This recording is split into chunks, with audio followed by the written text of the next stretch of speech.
In the quiet town of Frederick, Colorado, a seemingly perfect family was torn apart by an unthinkable act of betrayal. This is the story of Chris Watts, a man who shattered his own family and shocked the world.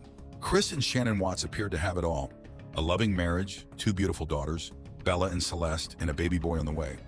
But behind closed doors, trouble was brewing. While on a business trip, Shanann noticed an unusual $60 charge on their joint credit card. This slip-up was the first sign of Chris's affair with his co-worker, Nicole Kessinger. I'm having a wonderful time. You mean a lot to me, and I'm glad that you're having a blast. I am so out of breath. Chris met Nicole Kessinger at work, and their relationship quickly turned romantic. Chris went to great lengths to hide his affair, even using a secret calculator app to store their messages and photos. The weekend before the tragedy, Chris spent time with his daughters at a birthday party. But behind his smiles, he was planning the unthinkable. In the early hours of August 13, 2018, Chris executed his horrifying plan. He smothered his daughters and strangled Shanann. He then transported their bodies to an oil site where he disposed of them in crude oil tanks.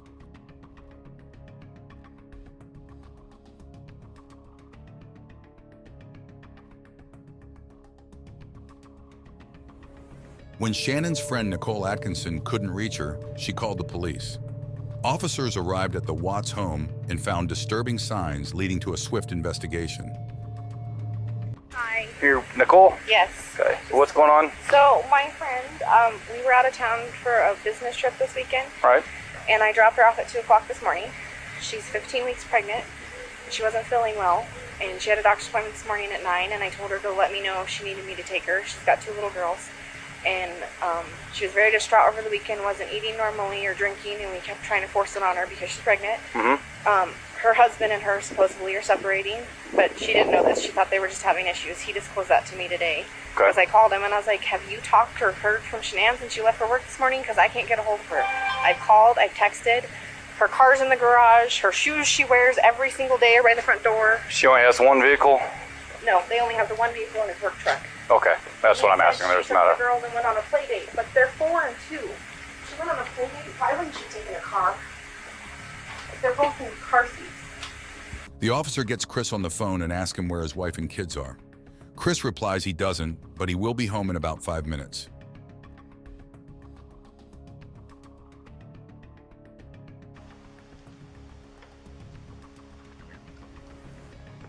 Scott, how you doing? How's it going? So this is the only vehicle she would have? Only one that, yeah. She would drive? Okay.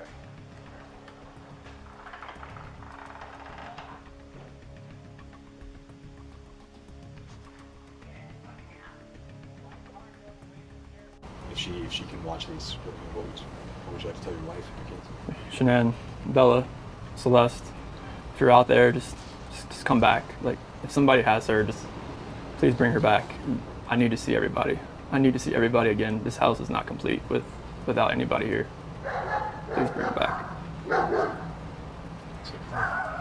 That's it. I can take that mic off you. Initially, Chris claimed his family was missing. However, inconsistencies in his story and a failed polygraph test led to his arrest. Under pressure, Chris confessed to the murders, initially blaming Shanann.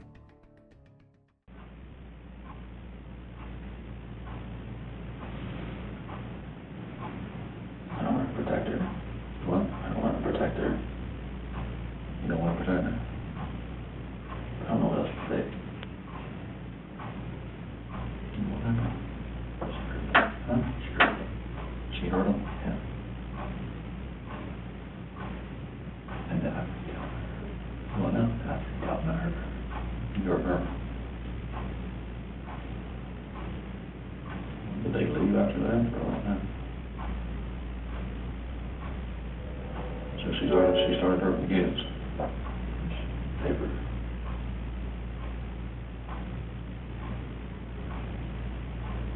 Well, you guys want to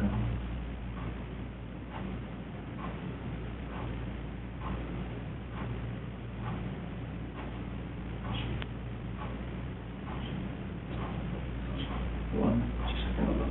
She smelled it. Or choking. No. I didn't hear anything. When I was downstairs, they came back up and they were gone.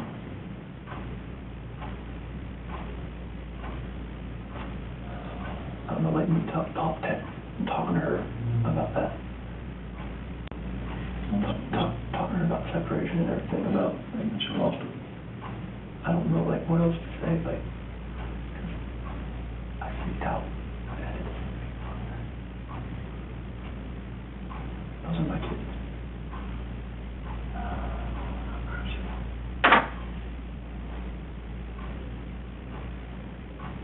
It's very sweet. It's not that one time. You were leaving this and going to work.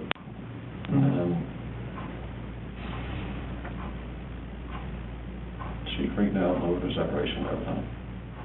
Like, she laid like down, but that's when I went downstairs, but I heard like a little commotion upstairs, but I didn't think anything of it. And then we went back upstairs and she was never, I could see like, she was on top. Not choking her, or did she kill her? They were blue. Both of them? Yes. She choked both of them to death. I freaked out when she had me.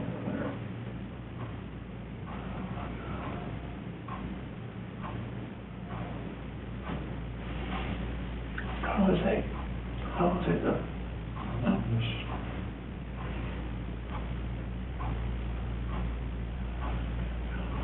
I couldn't like call cops about it. So they went to do all the bodies off or something? I mean, I didn't know what else to do. I freaked out. I didn't know nothing else to do. Didn't know what to do. So she killed both CC and choked them to death.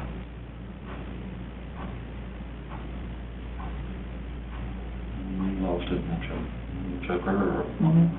That's just rage. I hadn't...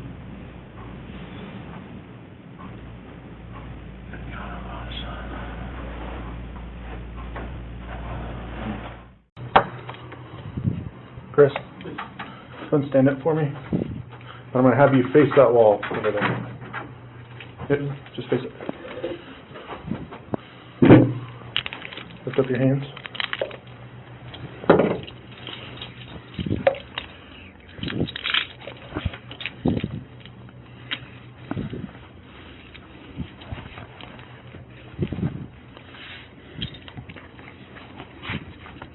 Okay, go and face this wall.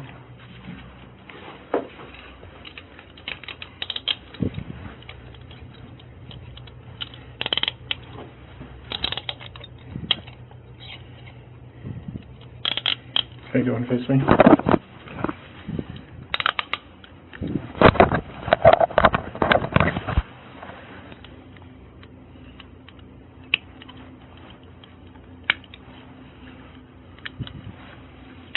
Okay, you don't have anything on you, right? Okay, nothing in your pockets? Okay, go and face that other wall behind you. I'm just going to search you real quick. Spread your legs. Further.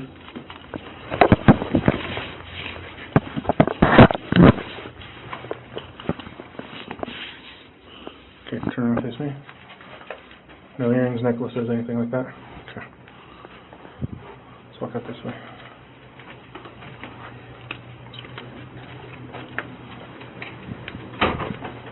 Go straight.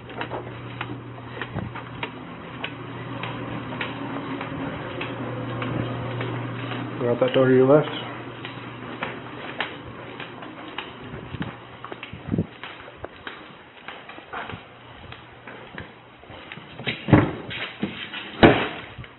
Seat.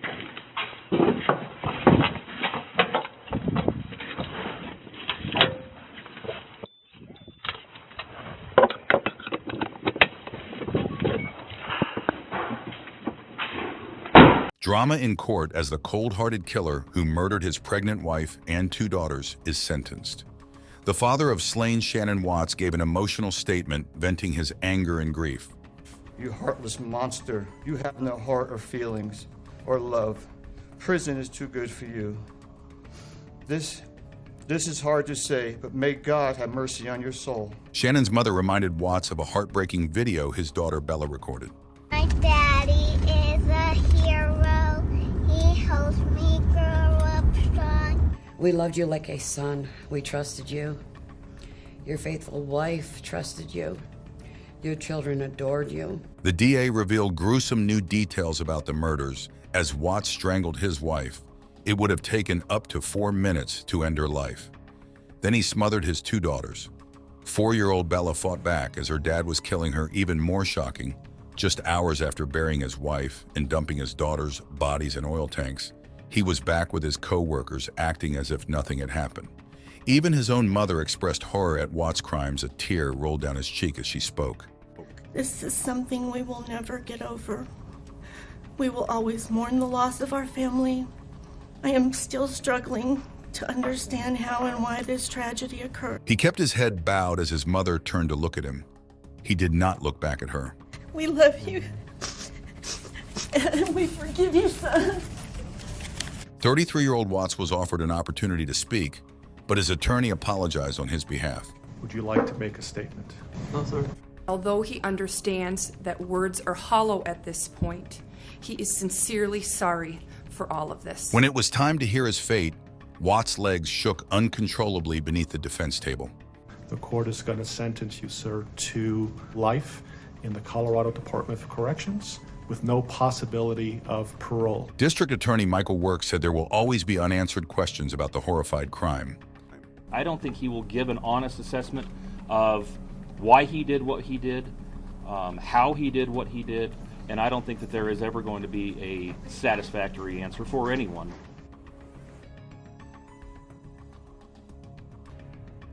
The tragedy left deep scars on both the Rzucek and Watts families. Shannon's family faced harassment and threats, but they remained dignified in their grief. Chris now serves his sentence at Dodge Correctional Institution in Wisconsin. Despite his heinous crimes, he receives letters of support from women who see him as misunderstood. "In my heart, you're a great guy," writes a woman named Candace. "If you do write me back, I'd be the happiest girl alive, that's for sure." She signed off with hashtags Team Chris. "Chris's innocent love him and so cute." Another woman named Tatiana wrote, "I found myself thinking a lot about you." That's a photo of herself in a bikini. A woman named Kim wrote, "I'm hoping to brighten your days." Hannah wrote Chris Watts' name in flowery calligraphy and told him, "I feel this connection to you." Many of the letters, which were released by prosecutors, are signed with hearts and X's and O's for hugs and kisses. The case took a toll on everyone involved, including law enforcement officers who struggled with PTSD after witnessing the horrors of the crime. Nicole Kessinger faced intense scrutiny but was not charged with any crime. She lost her job and moved away, applying for a name change to escape the spotlight. This case reminds us of the fragile nature of trust and the devastating impact of betrayal. Shanann, Bella, Celeste, and Nico were deeply loved and will always be remembered. The Rzucek family continues to honor their memory with grace and strength. Thank you for watching. If you found this video informative, please like, share, and subscribe to our channel. Join the conversation in the comments below, and let's remember the victims with compassion and respect.